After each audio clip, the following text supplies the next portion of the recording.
ఈ సినిమాని మన ముందుకు తీసుకొస్తున్నారు. ఇప్పుడు ముందుగా వంశీ నందిపాటి గారు మాట్లాడతారు. Thank you media. మా ఇంట్లో మా ఆవిడతో కంటే ఎక్కువ మీ అందరితోనే ఎక్కువసేపు నేను ప్రతిరోజు బ్యాక్ టు బ్యాక్ ఏదో ఒకటి కలుస్తూ ఉన్నా. So but happy for that because I always say your all extended family. అదే వాళ్ళకి తెలుసు అది. ఓకే, సో మిస్ అమ్మ, అదిరిందయ్య చంద్రం, ఇంకేమున్నాయి సార్, టాటా బిర్లా, మధ్యలో లైలా, అంటే ఆ తర్వాత మళ్ళా అదే మన అందరిని అలరించిన హిట్ కాంబినేషన్ మన శివాజీ గారు, లయ గారు ఇప్పుడు మళ్ళీ మన ముందుకు రాబోతున్నారు. సార్ నాకు కుళ్ళుగా ఉంది కొంచెం మీ ఇద్దరిని చూస్తుంటే, ఎందుకంటే నేను అప్పుడేదో చిన్నలా ఉండేవాడిని. ఇప్పుడు నాకు మీసాల గడ్డలు మెరిసిపోయినాయి, కానీ మీరు మాత్రం యాజ్ ఇట్ ఈజ్ అలాగే ఉన్నారు. అండ్ లయ గారు నా ఫేవరెట్ యాక్ట్రెస్ అని.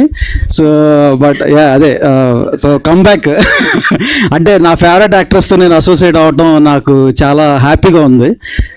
నాకు అలవాటు అది. Oh my god, no cutouts, ప్రాణం ఇచ్చేస్తాం మేడం కోసం కావాలంటే.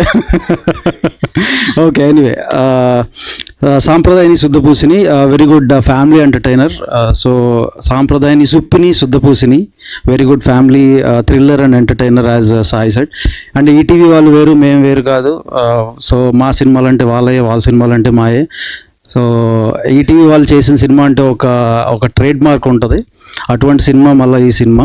అండ్ మేము ఈ సినిమాని ప్రజెంట్ చేయటం, మీ అందరి ముందుకు తీసుకురావడం చాలా హ్యాపీగా ఉంది. And as it is Shivaji గారు ఎరగదీశారు. అలాగే రోషన్ బుడ్డోడి క్యారెక్టర్లో చాలా బాగా చేశాడు. అండ్ మీ అందరికీ సర్ప్రైజ్ ఇస్తాడు. అండ్ ఇంకా మన లయ గారి గురించి చెప్పక్కర్లేదు. అప్పుడెప్పుడో ఆమె నందుల్ని పందుల్లా పెంచిందని చాలా చాలా చాలా చాలా వాటిల్లో చూసాము. అంటే ఆమెకి అవును సార్, ఇది ఉంది, కావాలంటే అడగండి. అవును. సో ఈవెన్ అంటే ప్యాషన్ ఎలా ఉంటుందంటే వర్క్ మీద, యూఎస్లో ఉన్నా కూడా అవి వాళ్ళ ఫ్రెండ్స్తో కలిసి రీల్స్ చేస్తూ ఉండేవారు, అని ఫాలో అవుతూ ఉండేవాడిని కూడా. So but yeah, anyway, very happy that she is back. And her second innings I'm hoping that it will become great block buster for her. As it is ఈ సినిమా కూడా అలాగే block buster అవ్వాలని కోరుకుంటున్నాను. Thank you.